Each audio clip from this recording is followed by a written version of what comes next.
Next, we will have our presentation from Emily Dalphy and Sarah from DDOT to talk about this lovely study that they have brought to the meeting. Hi everybody, my name is Emily. I'm a transportation engineer currently in DDOT's Vision Zero division. This is work that actually I was working on in a previous position in our transportation operations and safety division. That's the group within DDOT that does all of the traffic safety assessments, traffic calming, requests for stop signs, those sorts of more operational safety concerns. This study came out of concerns that we had heard as part of the planning for the Met Branch Trail extension. A lot of the concerns that we heard from the community were that there are existing safety issues, and the community wanted DDOT to try to resolve those issues in the more near term before the Met Branch Trail project continues up through the Manor Park neighborhood. So if you want to follow along with the presentation, the things that I want to talk about tonight is just a quick background on the study, a real quick summary of the concerns that we heard previously, our proposed mitigations based on the presentation that we gave back in December and the analysis that we've done since then, and then the next steps for implementation from DDOT. Before we dive into that too much, I do want to note on the last page, at the bottom is both mine and Sarah's contact information. Sarah's with our community engagement team for Ward 4. She's amazing. So if you have anything that you want to email me, any questions, comments, concerns, please CC her. She's also your resource at DDOT if you have any other issues, say like a sidewalk repair that you put in 311 and hasn't been done for 2 years. Something that's common, so that's the example that pops in my head. You can email it to Sarah and she can help follow up internally at DDOT. So, sorry, I'm doing this, but it's kind of weird. For study background, as I mentioned, this was mostly kicked off based on concerns that we heard from the neighborhood while I was working with Michael Alfino, who's the project manager for the Met Branch Trail extension. The area that we generally looked at for the South Manor Park neighborhood is between North Cap and the NPS property, and then from about McDonald Place at the north down to Riggs Road at the south. We did a neighborhood walkthrough with the ANC and Councilmember Todd's office, as well as Commissioner Brooks back in September. So this was before she was your commissioner, but she was president of the Civic Association. And what we really wanted to focus on through the study is systemic safety issues, things that are more neighborhood-based issues, but larger than a single point, maybe larger intersections that interact with each other, or broader traffic calming, traffic safety issues. Just wanted to highlight two quick updates. One is the update on the Met Branch Trail project. So the main thing that has been updated since the last meeting is this graphic, which shows where we're at with the various segments of the Met Branch Trail project.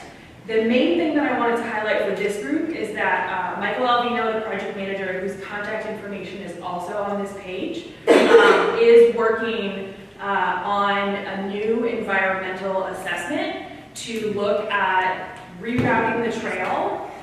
It's a longer term project because it requires environmental assessment and new design, but in routing the trail through the NPS property with the idea that a route through Manor Park going up First Street would be a temporary condition with the ultimate goal of going through the NPS property as the ultimate idea. Again, that requires environmental coordination with National Park Service as well as further design and construction.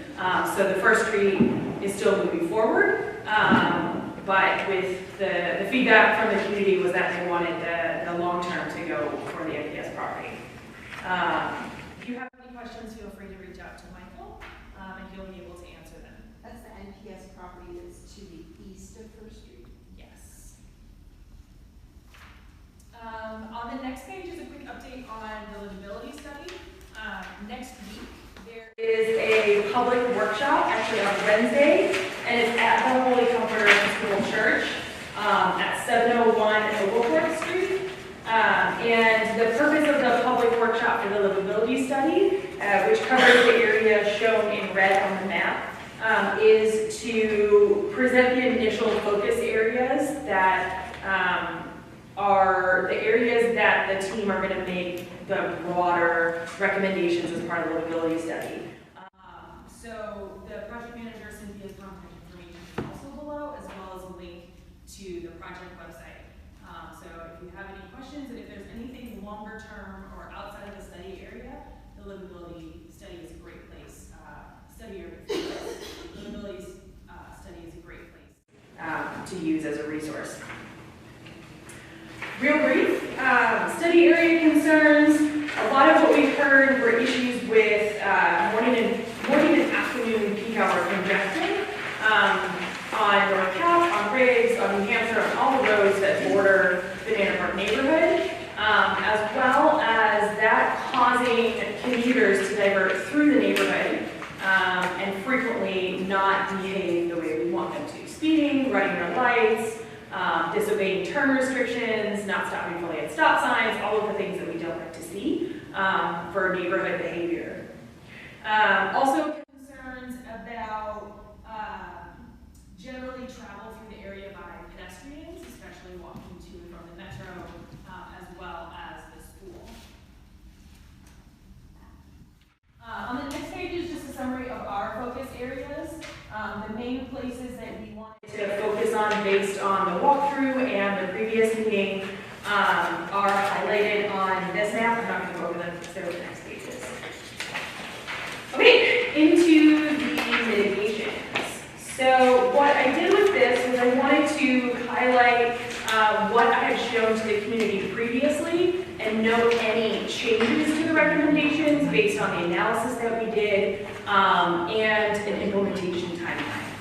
So at the intersection of North Capitol and Blair, that's where Blair turns to one way around that weird triangle house. A lot of the concerns that we heard there is because of the angle of the intersection. It's hard for drivers to see, kind of looking over your shoulder to see traffic on North Capitol. And drivers tend to stop into the crosswalk instead of behind the stop bar. So what we proposed before, which is the same proposal now, is to install a curb extension. So what we would do is following this red line as you see on the map, on the figure, would be to add flexible delineator posts. So those are the 3-foot tall white plastic posts to try to change the angle of the intersection. So as a driver, instead of going up at a very sharp angle, you would turn slightly, and it turns the intersection into a more 90-degree angle so that a driver can actually look to their left and look to their right before turning onto North Capitol Street. That'll be sort of the first thing that we do to see how driver behavior changes. And if there's further improvements that we need to make, we can do that later as well. We have a small amount of design just to confirm where exactly the flexi posts need to go. But that improvement should be done within this summer. In a larger scale, a lot of the issues that we talked about in the walkthrough is the intersection of North Cap and Longfellow. The intersection specifically has a lot of crashes because the queue of vehicles on North Cap backs up southbound past Longfellow.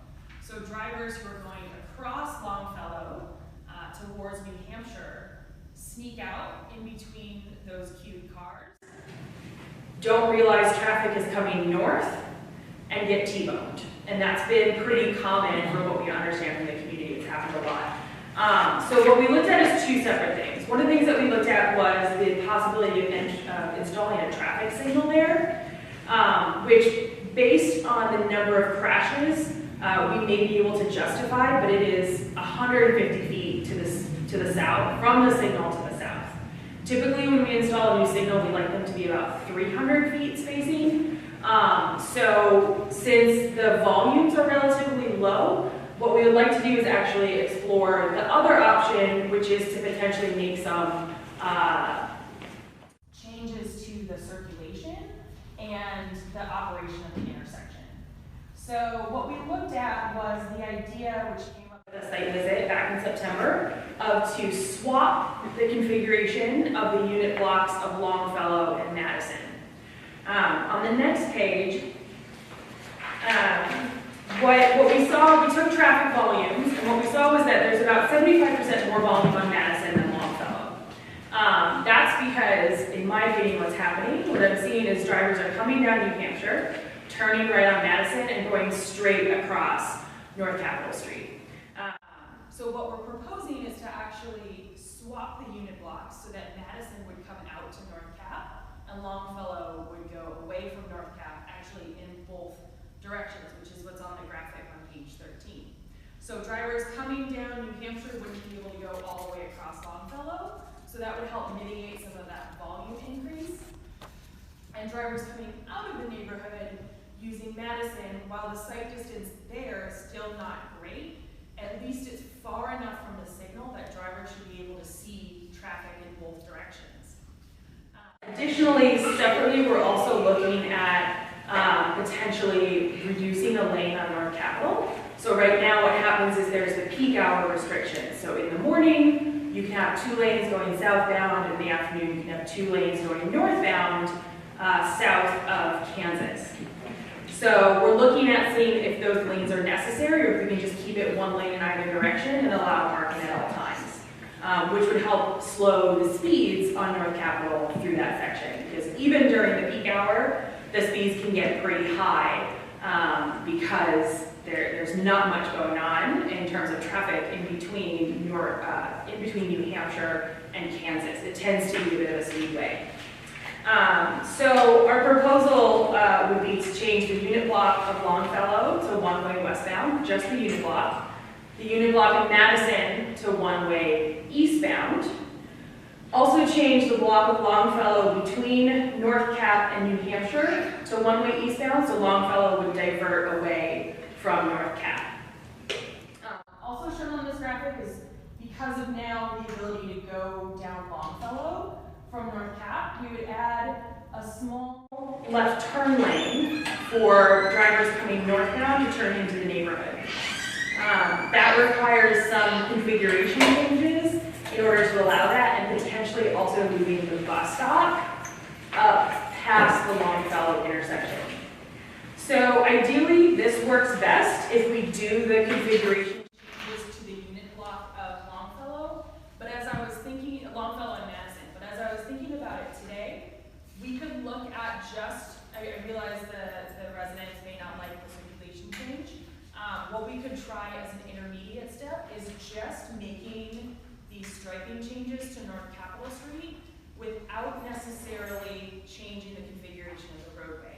So what we would do is bring the through lane toward the curb as it comes off New Hampshire, and then keep it where the bus stop is, and keep this little median, shaded median that's shown, and mirror it where that left turn lane is. So what would happen is a driver coming, sorry, this is kind of hard to explain, it's a last minute idea. A driver coming out of Longfellow where they come out now, if they're sneaking in between those queued up cars, they would have a full 10 feet of a median to be able to nose out into without having oncoming traffic coming directly at them. Since there is only 1 lane that comes out from New Hampshire, that would work from a circulation and capacity standpoint without necessarily needing to change the unit blocks. So what I'm hoping, and it doesn't have to be tonight, is to have the residents, have you guys talk to your neighbors and see sort of what they think about this idea, and let me know, and then we'll have to issue a notice of intent, which is anytime DDOT proposes a change to traffic or parking, we have to go through the formal notice of intent process, which is a notice to the ANC and a mandatory 30 business day public comment period. So there'll be a time to weigh in through the ANC as well as through the public comment period when we move forward with any of the changes at this intersection and to the unit blocks of Madison and Longfellow. I'm going to pause and see if anybody has questions. Does anybody else live near that intersection? What'd you say? Does anyone live near that intersection? What intersection? The Longfellow, Madison, North Capitol, when she's Yeah, stopping we on the corner. You guys are on the corner, okay. So we do have some people that would want to, because I live near that one too, so I think there we would want to talk about Yeah, of course. the impact of that. And Emily, the thought of putting another traffic signal there at Longfellow, you have one right there on the curve. So you would have and you already have backup from traffic coming down Kennedy to get on North Capitol. It's gonna be a mess. Yeah, that's the concern with adding a traffic signal. So what we're trying to do is address using changes to the geometry of the intersection in the nearer term, so that's within the next 6 months to a year. And then as part of the livability study, which is also more noted on the next page, I've asked the livability study contractor to actually see if they can try to reimagine how this cluster of intersections at along North Cap and along New Hampshire, how they are configured and work with each other. So I think there needs to be a larger planning level look at how to maybe reconfigure that area because it's quite messy right now, and there's a lot of really closely spaced intersections. So when are you going to make the decision about which design to put forward to the public? So what I'm going to do actually is go back to the office and draw up both options, and I'll send them back to Allison and have them distribute them to the community. Because it's June right now, I don't like to issue notices during the July and August months because people are like away for vacation, ANCs don't meet, so they don't necessarily have time to vote. So what I'll likely do is let the community talk about these recommendations over the summer, and then we can reconvene in like late August, early September, and move forward at that point. Just wonder if Longfellow now, instead of jumping out on the North Capitol, goes the opposite direction, is it possible, or at least plausible, to put humps? Yes. I don't know what you call them. Yes, but speed humps. Yeah, we could put speed humps on Longfellow as part of But this. that's what's going to happen. You wouldn't need that. The speeds, yeah, that's definitely a concern, and I could include speed humps as part of it if that's what the residents support. Does this mean folks coming out of the community, can you take Madison all the way across to North Cap to New Hampshire? Yes. At the intersection just to the south at New Hampshire and North Cap, what we want to do in the immediate term is address the issue where right now it's the right turn lane and the through right lane. And we heard that drivers are using the right only lane to go through, which is not allowed. So what we want to do is add some flexi posts, those plastic posts, to try to reinforce that that's a right turn only lane, as well as change the signage because in my experience, and when we were walking during the site visit, what happens is that the drivers going northbound have a red arrow come up when the walk sign comes up to cross that piece of New Hampshire. Nobody stops.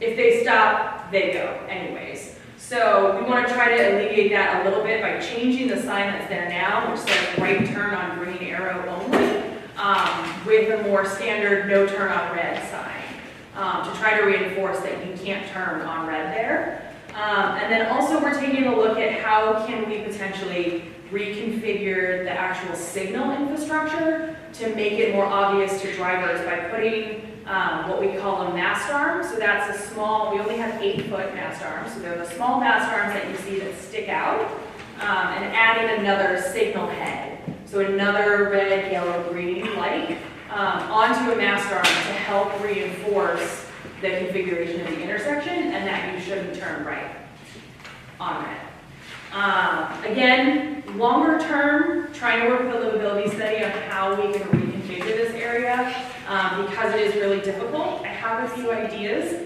So I think there's some things that we could potentially do to clean it up, but we'll save that for the livability study. So in terms of implementation here, we can go ahead and move forward with the flexi posts as soon as possible, which is my preferred. Let's go ahead and do that. And then if we need to make changes to where the flexi posts are to address any changes up at Longfellow, we can do that then.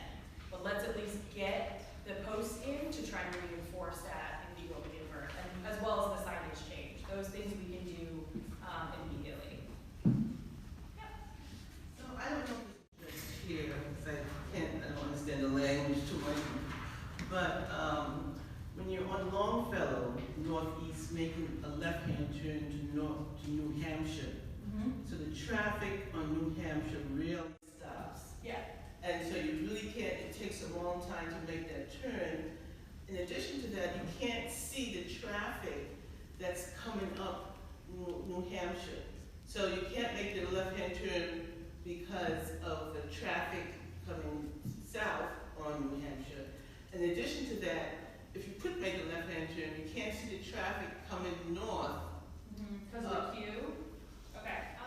Yeah, so let's go to the next intersection on page 15. First, before we get there, any questions on the North Cap and New Hampshire?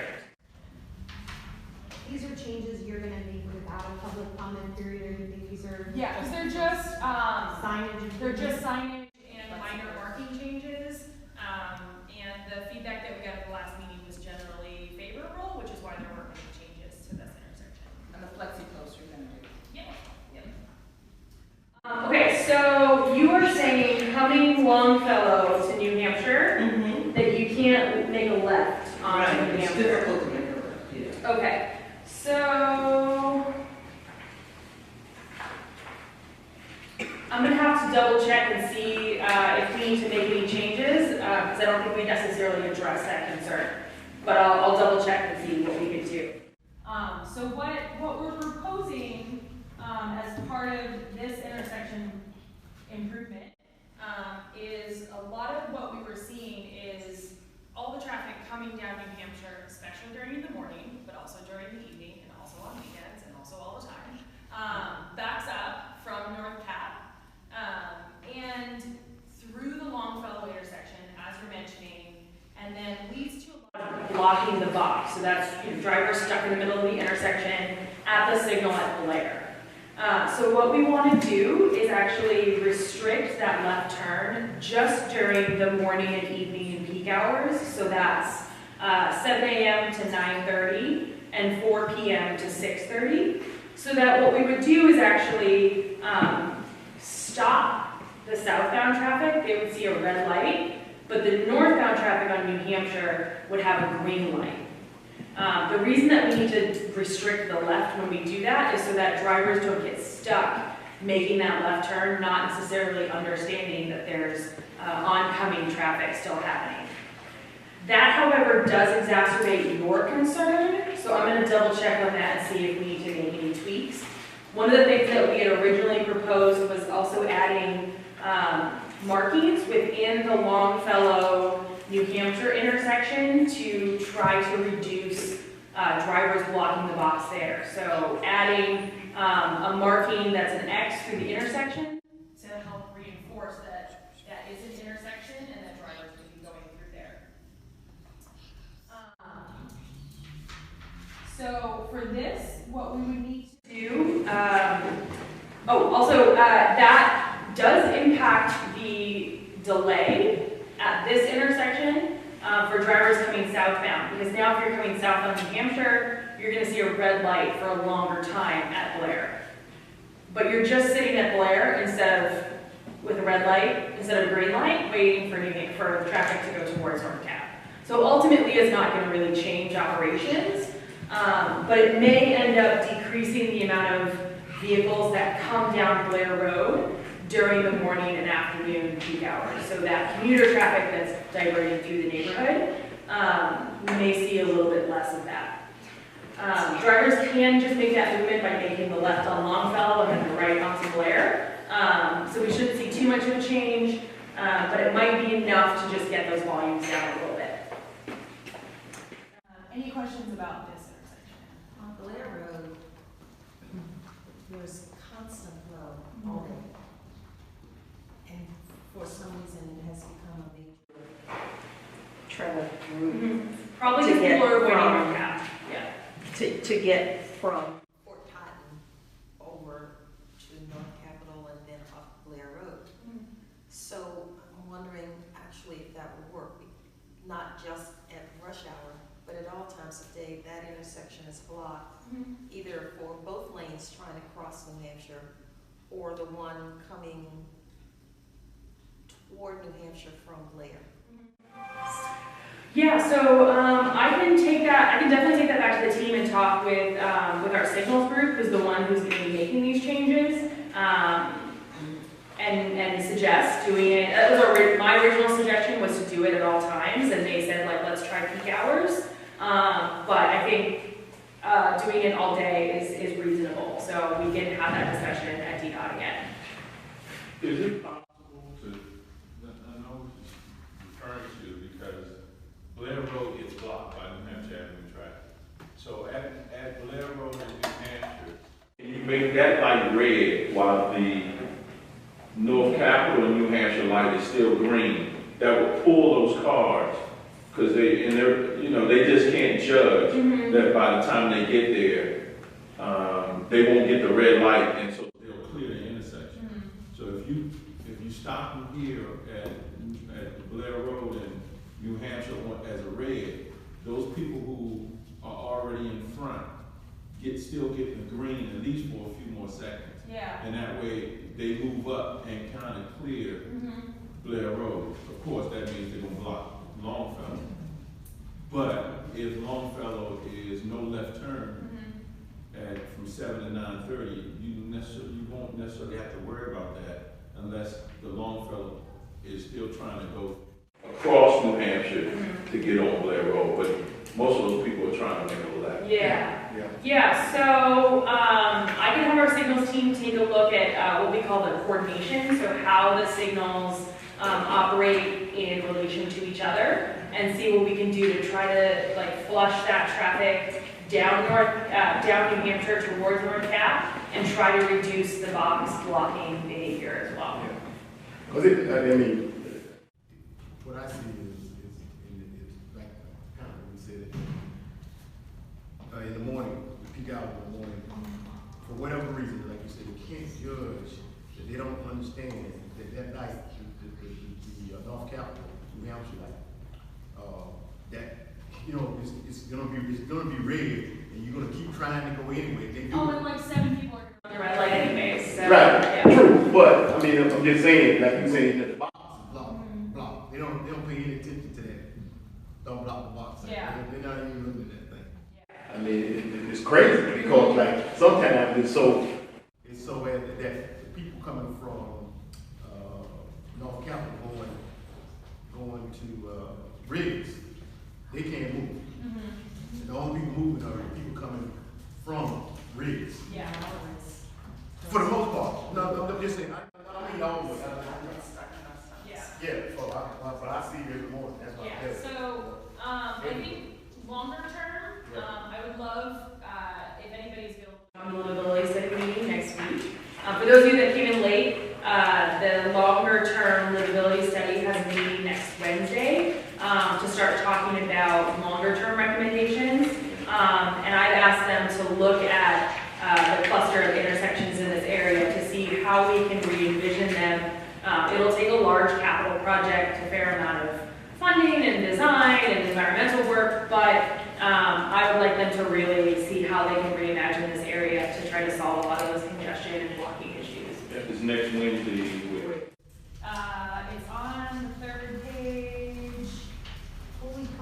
Holy Comfort Church. Yes. Yeah, it's on page 6.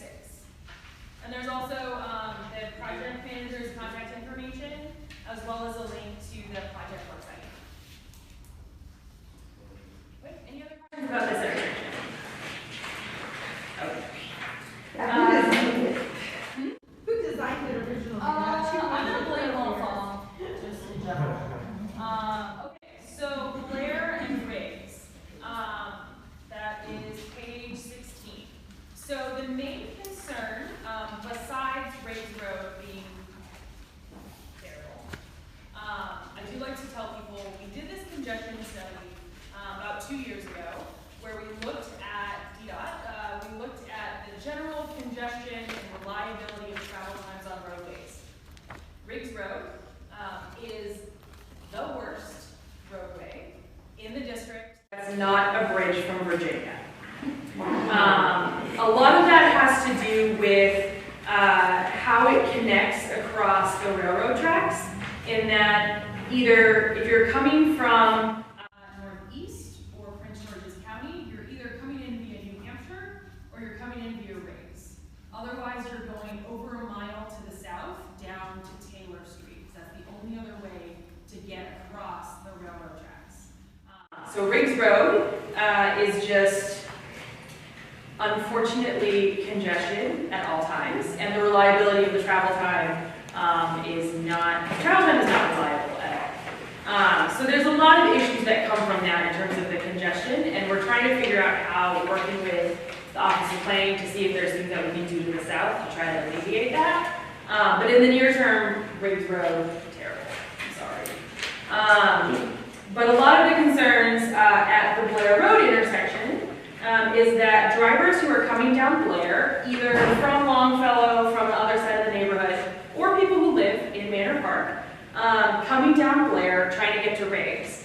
If one person is waiting to make that left turn, coming down Blair onto Riggs, nobody moves. So what we're looking at in the near term is changing the signal operation. So what happens is a short green light, green arrow, pops up for the Blair Road traffic to get out of the intersection. So if somebody's waiting to turn left, they'll get that green arrow. They'll be able to clear the intersection before northbound traffic gets to go. We looked at seeing if we could actually totally split those two phases and have northbound and southbound operate entirely independently, but that ends up not helping anybody at the intersection. It actually makes the lane worse for every single approach because the amount of time needed for each of those movements. So what we're hoping to do as part of the near term is at least get that one or two drivers who are trying to make that left turn out at the beginning of the green, so that people who are trying to go straight and turn right can do so during the signal phase. If anybody's curious, I actually drew out the signal phases as to how it would potentially operate in this little diagram. Just of note, the solid lines mean that you have the right of way, and that's when you have the green ball, or the green arrow. The dashed lines is when a turn has a green ball and they have to yield to oncoming traffic. So what happens now is there's the left turn from Riggs down Rock Creek Church Road, and then that also has a northbound right turn onto Riggs that operate at the same time. That would stay, and then east-west traffic on Riggs gets to go. And then what would happen is a southbound green would come up with the green arrow to turn left, and it would be about 10 seconds. So enough to get anybody those first few cars through that intersection, and then the north-south would operate together with the walk signal. Has a slight impact to the overall capacity of the intersection, but we're thinking it's enough to get those drivers out of the way in the near term. In the longer term, our signals team is actually already starting to redesign this intersection to see how we can clean it up to make it easier to operate within the existing right-of-way. Doing things like potentially removing this eastbound slip lane down to Rock Creek Church Road, so that we can actually add the crosswalk that should be on that other side of the intersection back. There's pedestrian signal heads, so there's a walk sign and a don't walk sign, but there's no ramp and there's no markings. So long term, we want to reconstruct that intersection, and that's about a 2-year process, so it's not super long term, but it is not immediate, to design and reconstruct that intersection. As part of that, longer term, we also, there's a bus stop. If you're coming east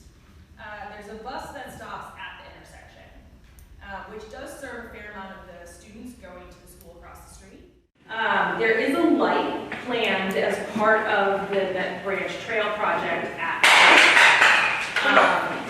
in order to serve the trail. So what we're proposing is to move the bus stop closer to the First Street signal as part of the long-term signal construction Which there. bus stop are we talking about? The bus stop on the north side of Ridge Road or on the Yes, south side? the north side. Because what happens now with the existing configuration, we can't move the bus stop away from the signal because we don't want all the school kids and all the residents to have to cross across Riggs without a light.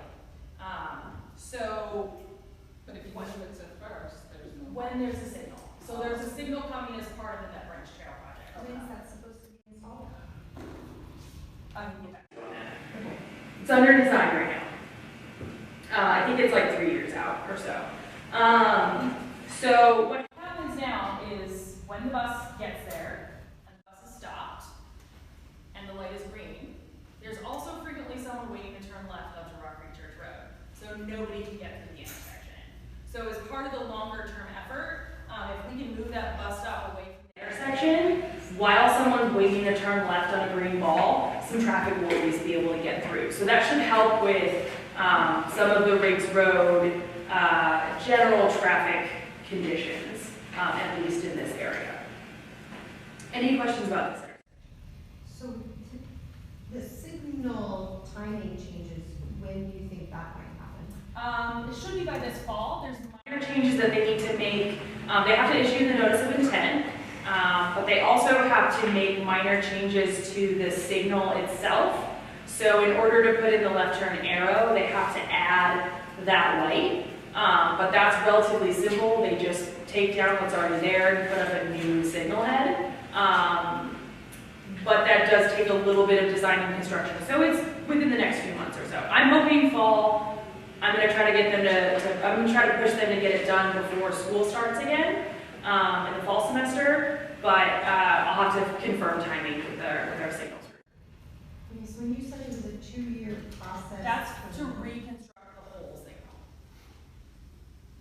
Okay, so long term to reconstruct the entire intersection. Yeah. So that would be all new signal poles, new infrastructure, new ADA improvements so that all of the ramps are compliant. Probably removing this little right turn slip lane. Do you think that would happen before or after the installation of the signal at First Street Northeast? I have to get back to you on that. I have to check to see what the timing of those would be. And I don't know how long that construction process exactly would take for this intersection, because it really depends on what the design comes out and if we have to, like the resident who lives right here, right here, we might have to like move their fence a little bit. So anytime we have to do that type of work, it gets a little bit more complicated. So I would be generous with at least 2 years. So they might be happening almost concurrently. You had a question, and then I'll come back. I was wondering, the turn, what does that do to the crosswalk signal? It's kind of a short crosswalk signal anyway, so would that like shorten it more? No, so it would not shorten the crosswalk signal at all. It might have to remove what's there, which is the leading pedestrian interval. That's where the ped signal comes up before the turns. Just because the phasing, we don't usually put leading pedestrian intervals when we have left turns. But the left turn maneuver would be separated. That green arrow would separate it from the pedestrians. And the walk time and the don't walk time would be the same. And you said the light at First would be by August, September? No, so this is just, I'm hoping for September, October-ish for adding that arrow. Oh. The signal at First and Riggs is part of the NET project, which I believe is like 2021, 2022 timeframe. Where's the bus stop going to be then? Is it going to be kind of in between First and? I would move it actually all the way down to the First Street intersection, so that it's close to the crosswalk that will be there. I don't want to drop kids off in the middle of those two intersections, but we would definitely share any of those plans with the community before making And with Lumada, of course, we'll work with them before we do the bus stops. There are, I guess they're called crossing guards at that intersection, Yes. the one at first. I think they deserve hazard pay, I'm really afraid for them. Yeah. First of all, you can't see the sign because it's too short, so the sign's down here, and half of the time, I don't know they're in the street. So, in relation to that bus stop, I don't know what you do about it, but. Yeah, so again, the bus stop, we would only move it once there's a signal at that intersection. Are we ready for the next one? Okay. The next intersection is the South Dakota First New Hampshire McDonald Place intersection. And a lot of what was happening here is concerns about crossing New Hampshire. The community, and we worked with Allison, we looked to see if we could install that signal in the more near term. The signal is planned there again as part of the MDT project. And unfortunately, it doesn't meet the federal requirements for us to put it in now. So it's going to have to wait until the MDT project. But what I have done is if you look on the next page, some of the yellow, so one of the things I added was the yellow flexible delineator posts, which I realized I talked to somebody about what's there is sort of weirdly spaced. So I'm going to go check that out after this meeting and make sure that all of the yellow flexi posts are there. And that's to help reinforce what we were hearing from the community is that when the queues back up on New Hampshire, drivers are not only illegally making that left turn, but they're going on the wrong side of the street to do it.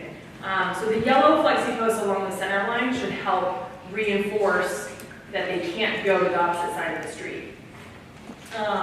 You talking about coming out of McDonald Place? Or? No, coming down New Hampshire, making the left onto South Dakota. Slash first. Turn from the. So they cross the center line. Drive the wrong way against traffic. So the flexi posts are meant to help prevent that. The other thing I've done is I've asked our shop to put in a push button activated LED sign.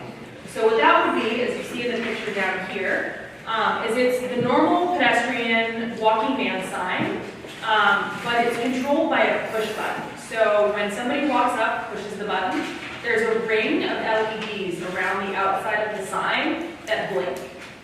So that's crossing New Hampshire. but I live on Madison Street and I'm not saying anything about Madison Street.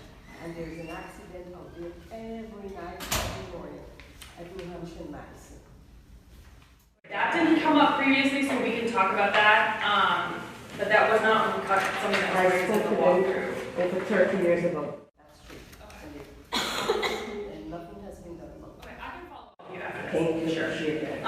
So that's for crossing New Hampshire, and the idea is that's an interim improvement to try to get drivers to stop for people in the crosswalk. The signs, there'll be one on either side, and they're connected to each other via an RFID. So if someone's on one side and pushes the button, both of them on either side of the road will light up. Now, is that going to be for both crosswalks? For both crosswalks. There would be one at each Okay. on either side. Also, the stop sign on McDonald Place, relocating that because it's blocked by trees. And then based on a community request, I've already talked with Commissioner Allison Brooks about adding speed humps as requested previously on McDonald Place, as well as on the 54 and 5500 blocks of First Street. That's where they're proposed as part of the MDT project, but we're going to put them in now, assuming that the residents support that recommendation. The only thing I need to do to move forward, so all of these other recommendations are already work orders pending with our shop. The only thing I need in order to put in the speed humps is a resolution from the ANC. So I believe the ANC meeting is next week, or no, it's the 24th, it's the Monday the 24th. Commissioner Brooks is already going to be adding that to the agenda so that we can try to expedite those speed hump requests. I had an email from Mr. DDOT saying that it's gonna happen. Yeah. So, cause they already put the lines down on the chalk as well. Oh, sweet, okay, so someone else is already doing that one, great, even better. Okay. It's not in yet. Yeah, we won't need, well, then it just means we won't need a resolution, so if that's already moving forward, even better. But we'll add the ones on First Street. Till this end, I'm not, I'm gonna keep talking. If the lines are there, that means that the work order is pending. With our shop. Okay. We're just waiting for the asphalt crew to come out and put it in. Alright, okay. Yeah. How many speed humps are going in on First Street? I believe it's 2 per block, but I have to go back and check. It might only be 1. It depends on the spacing of the block and alleys and driveways and all those sorts of things.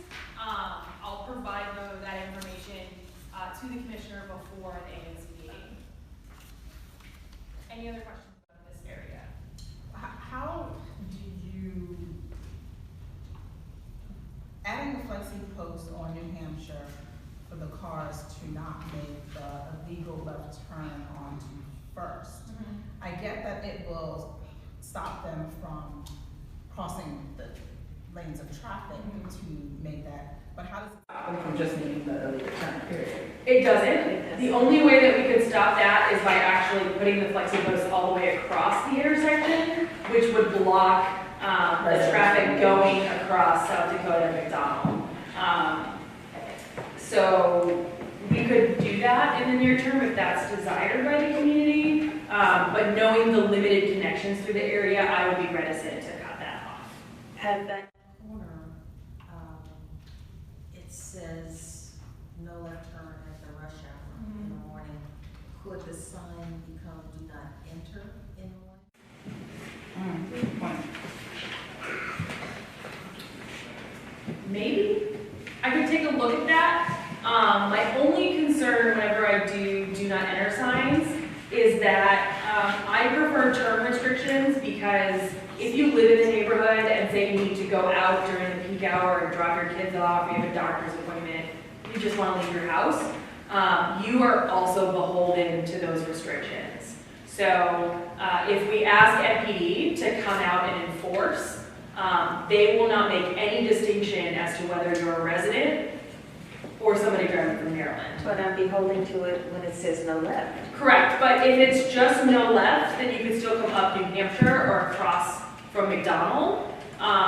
So that's something I always approach with a little bit of trepidation, knowing that blocking access for residents completely also impacts residents. But if that's something the community really wants, I'm happy to look into it further. Are there any other measures planned for First Street Northeast? Because we live on the 5400 block of First Street, and we see car after car after car coming westbound on Riggs. They take a right on First Street, they blast through. Our car has been hit several times, and the only reason why it hasn't been hit more is because we quit parking on the street. Is there anything else planned other than the speed bumps, like redirecting? For now, just the speed humps, but what we can do, I'm happy to commit that we'll do the speed humps as a now thing, and then see if that behavior continues, and maybe we need to restrict that movement. Because another thing that might work, and I don't know if this is DDOT's or MC's territory, but one of the things they like to do, because they think of it as like a speedway and like a shortcut, so they don't stop at the stop sign often. If you put a stop sign camera in, I think that behavior would probably change pretty quickly. So that would be at First and Kennedy. I'll talk to NPI going north. We have on a First. very limited number of stop sign cameras, and they tend to move around. But I can talk with our automated enforcement unit at MPD and see if they can put one there. I know one that's been in another place for years and years and years, so maybe you could. The one leading to Missouri, it's on, It's on Longfellow coming off headed up. yes, that has been there for years. Okay, maybe we can do I'd be happy with that.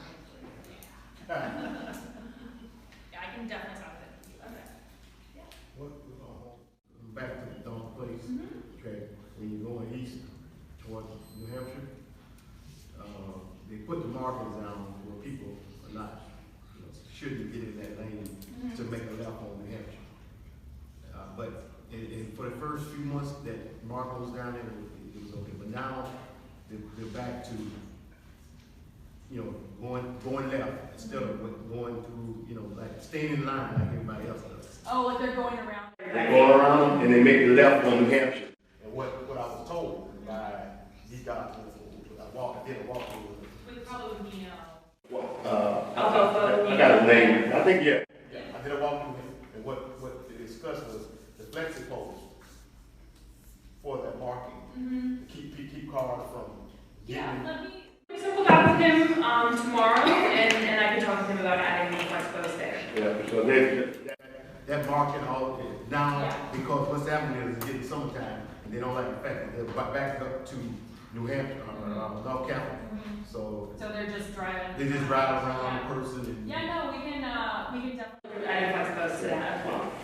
Yeah, that intersection is Ridiculous morning and evening. Today, for instance, at 4:30, there were 2 lanes of traffic that wanted to turn left onto New Hampshire and go north, and another person wanted to go across to South Dakota, and so she just blocked the traffic until the other side let her through. So that's so dangerous. So and then the people who really want that left turn from McDonald to New Hampshire want to go to the next corner, which I guess is Oneida, and go across the toward Riggs. So I don't know how you prevent people from doing that. But that's their reason for being so aggressive. So my thought is that that's probably commuters who don't want to stay on North Cap, so they turn left on McDonald and then turn left on New Hampshire. Right. The best way to prevent that would be to actually extend those flexi posts through the intersection and make it so that you can only make right turns to and from South Dakota and McDonald. Again, I'm happy to do that if the community supports it, but it does cut off access. You wouldn't be able to, as a community member, as anybody who lives here or goes to the church or goes to the community garden or lives down here, you wouldn't be able to cross South Dakota and First. You would only be able to turn right, or make rights otherwise. So it would prohibit all of the left turns and the through movements, but that's something that we could experiment with. We could put down a row of flexi posts or even cones and see how it works, see if that's something that is helpful before moving forward with a permanent installation. But because it does have a larger impact, I do want to make sure that that's vetted through the rest of the community before moving forward. Yeah, because like she said, they're pretty aggressive when they get to that intersection. I mean, and they make a super aggressive left turn from North Cap as well. Yes, so, I mean, I've seen some stuff there. Yeah, so I'm happy to cut off that behavior if the people who live here are okay with having their access impacted. And I guess that wouldn't, maybe by the time this light is installed, whatever that is, they would probably, that will obviously help it, but you're saying now, In the near term, 2-3 years. 2-3 years down the road. Yeah, we could do it as a temporary measure and see how it works. You can always take it back out again. That's the great thing about flex posts. They go in, they come out. So we can try it out. We can see how it works. If it has an undue burden on the community, we can always take it back out. And we can always revisit it and take them out when the signal is installed as well. There's going to be a signal at the South Dakota Riggs, New Hampshire McDonald intersection as part of the Met Branch Trail project. Will that signal, will that like in the morning prevent you from turning left? At least there's no will there ever be a protected left or half? Is there some way to? I believe the same restriction that's there now will remain. Yeah. There's not really a physical way to do that with a signal, but the turn restrictions that are there will stay. Yeah. Other questions about this area? The only other thing I want to highlight is going back to the previous page. We are just getting into, I mean, we're like a month into it, but we're just getting into the construction season for sidewalks. There is a sidewalk, so there's no sidewalk. You're coming up first, you live here, you're trying to cross, going to church, you're going to the garden. There's no sidewalk on First in between Madison and New Hampshire.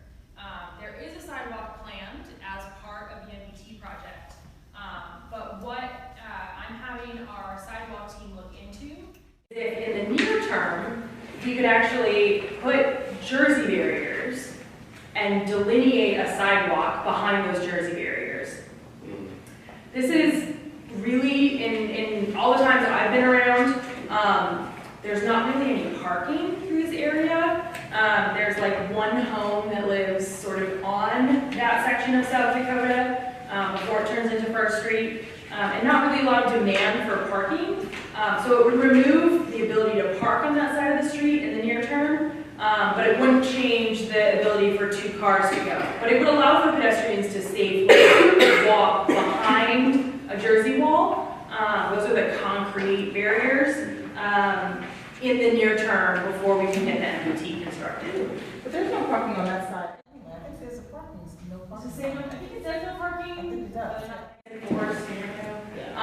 But this would at least make it safer for people walking to and from, mostly from the metro, is the behavior that we saw. Yeah, you do get a lot more pedestrian traffic because of that new housing on New Hampshire Avenue. They walk to the metro that way. However, there is a disabled person house on Madison Street, and some of their employees park where you're speaking of. I'm gonna double check before we do anything. Our team's looking into it, is gonna be looking into it. You would still be able to park on the other side of the street, and we wouldn't be impacting parking on Madison. But before we do anything, we'll make sure that that's thoroughly vetted with the community as well. Okay, so in terms of next steps, we'll come back to your two, but I just want to go over next steps real quick. So on that last page, what I would like to do, there's extra copies of the presentation. I will also send an electronic copy to Allison to distribute. Please talk to your neighbors, see how they feel about these things, and feel free to let me know. Again, my email and Sarah's email are at the bottom. Please feel free to email me your comments, your questions, your feedback, and share that with your neighbors as well. Anything, again, that requires a change to parking or traffic circulation requires a notice of intent through the ANC. So before we make any of those changes, we will be going to ANC meetings and giving updates on the exact plans before anything is implemented.